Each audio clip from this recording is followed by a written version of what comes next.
Hey everybody, how's it going? So on viewers' comments, we kind of discussed the whole idea of mixed buses and how that can help speed up your workflow when mixing. And a bunch of you guys are like, hey, we'd really like to see a tutorial on it rather than just a plain discussion. So I'm going to give you guys a real quick rundown on how I use buses to make my whole mixing sessions go faster. See, in this case here, this is from my new premium lesson, mixing symphonic folk metal with the band Protocol. We've got something ridiculous like 75 freaking tracks on here. And it's absolutely fucking crazy. There's no way to keep track of all of those channels at the same time and manipulate them all. So what we can do is combine multiple microphones on instruments down to, say, one fader. So like, say, for rhythm guitars here, I've got 4 rhythm guitars going to one fader.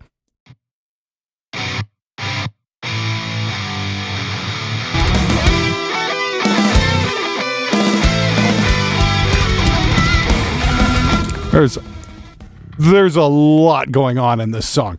But in this case, what I'm able to do is I'm able to treat the guitars as a group rather than EQ and compress them individually. In this case, I have 4 instances of Lancaster Pulse up using one of my impulse responses. When it comes to EQ and multiband compression on the guitars, I do that as a group.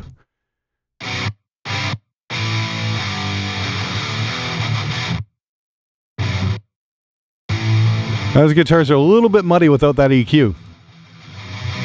This is the Waves API 560 EQ.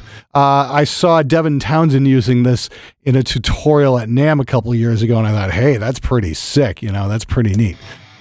So we look up here.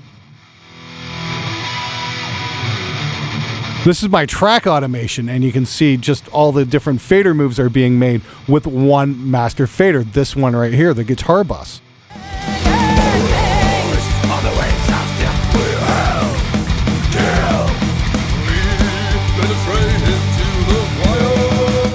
So I'm able to just move those guitars up and down in the mix using one fader, and that's it. It's really simple. See, if we take this off,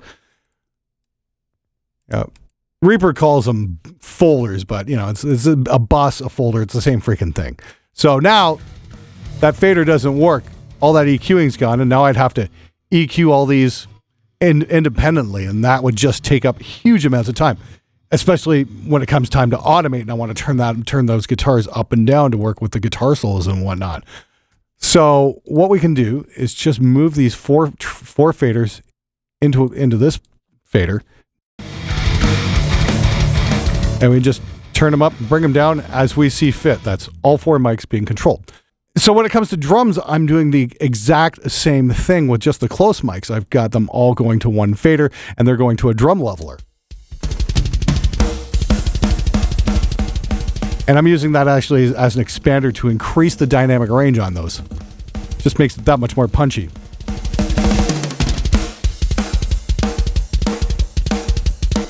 Okay, so that's, my kick mic, my snare mics, all my tom mics, everything there is all going to one fader. Now, what's even more interesting is you can see up here, I've got a separate kick bus, and because I've got different elements on my kick drum. So if I hit the kick bus,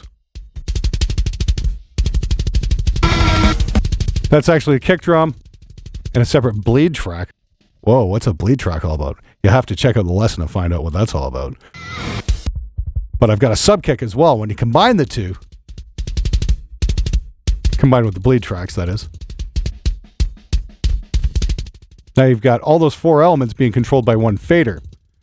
Just makes it easier to work with and just speeds up your entire workflow. It's just moving multiple items into one item. That's really what it is. It's just combining things and simplifying. And when you've got a mix this crazy with 75 tracks, the only way you're going to keep your sanity is to use buses. Now you can also use bus sends, and you'll see that on programs like Harrison Mix Bus, and Cubase is really cool for that as well, where you can just dump your different instruments into small faders, and you've got 6, 7, 8, 9, 10 faders to control instead of 70 or something like that, and that's really freaking awesome. Reaper does it a little bit differently in this folder system, but it's basically, like I said, the same principle. But here's an interesting one. Here's a send. What I'm going to do is I'm going to take all my close drum mics, And I'm going to put them on this fader. And we're going to do what's called a crush bus. And so...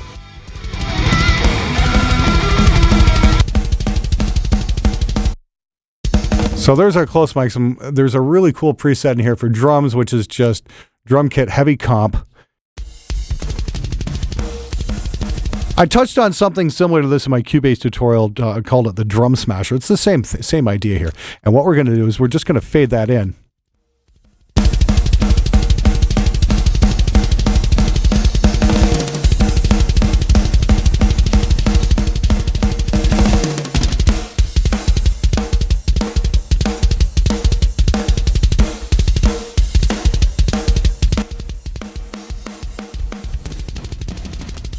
Let's take the threshold back a bit.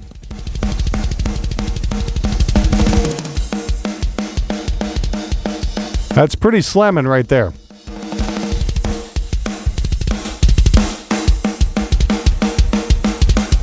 That really adds some thwack to the drums, that's for sure. Let's take a look at that, and in the mix. And we're going to listen to this in the mix and just mute this in and out.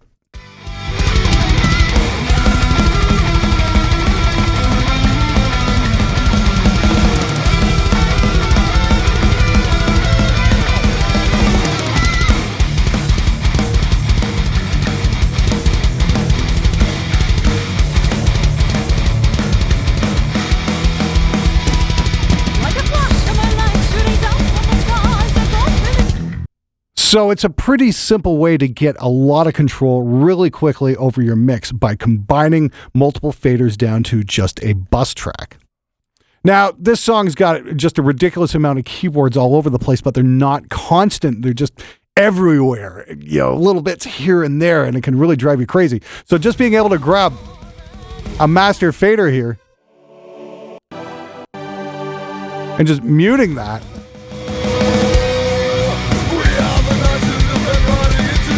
Just being able to grab one master fader like that to control all those tracks will go a very long way into making your life a whole lot easier, especially when you've got all these sporadic keyboard parts everywhere. It's like, what do? It's like, what's where? Just grab the master fader. It's gone. You want to hear what's going on? They're kind, they're cleaning. And, you're good to go. So busing can be a huge help in just getting control of your mix.